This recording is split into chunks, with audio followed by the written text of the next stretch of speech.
Assalamualaikum warahmatullahi wabarakatuh.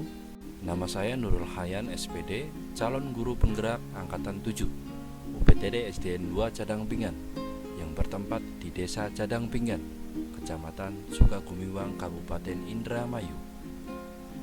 Pembahasan kali ini akan memaparkan refleksi diri pemikiran Ki Hajar Dewantara. Pengertian pengajaran dengan kata lain dalam bahasa Belanda, onderwijs, itu merupakan salah satu bagian dari pendidikan.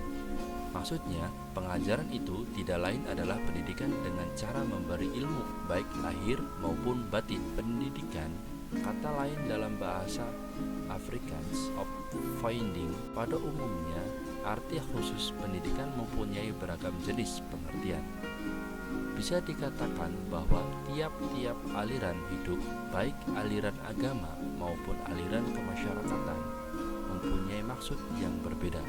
Menurut Ki Hajar Dewantara, pendidikan dan pengajaran merupakan usaha persiapan dan persediaan untuk segala kepentingan hidup manusia, baik dalam hidup bermasyarakat maupun hidup berbudaya dalam arti yang seluas-luasnya. Pendidikan diartikan sebagai tuntunan dalam hidup tumbuhnya anak-anak.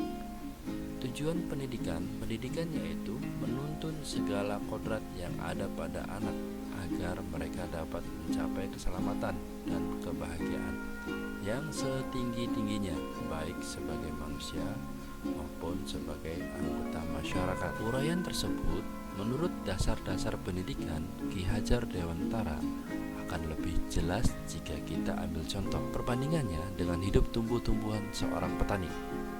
Dalam hakikatnya sama kewajibannya dengan seorang pendidik yang menanam padi misalnya, hanya dapat menuntun tumbuhnya padi.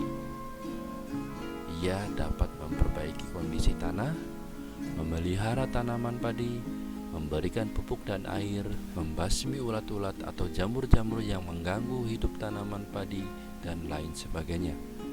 Meskipun pertumbuhan tanaman pada dapat diperbaiki, tetapi ia tidak dapat mengganti kodrat iradatnya padi. Misalnya, ia tak akan dapat menjadi padi yang ditanamnya itu tumbuh sebagai jagung. Menurut ilmu pendidikan, hubungan antara dasar dan keadaan itu terdapat adanya konvergensi. Artinya, keduanya saling mempengaruhi hingga garis dasar dan garis keadaan itu selalu tarik-menarik dan akhirnya menjadi satu. Mengenai perlu tindakannya tuntunan dalam kehidupan manusia, sama artinya dengan soal perlu tindakannya pemeliharaan pada tumbuh kembangnya tanaman. Misalnya, kalau sebutir jagung yang baik dasarnya jatuh pada tanah yang baik, banyak air dan mendapatkan sinar matahari yang cukup, maka pemeliharaan dari bapak tani tentu akan menambah baik keadaan tanaman. Kalau tidak ada pemeliharaan, sedangkan keadaan tanahnya tidak baik atau tidak tepat jatuh biji jagung itu, tidak mendapatkan sinar matahari atau kurangnya air, maka biji jagung itu walaupun dasarnya baik tidak akan dapat tumbuh baik karena pengaruh keadaan. Walaupun sebaliknya,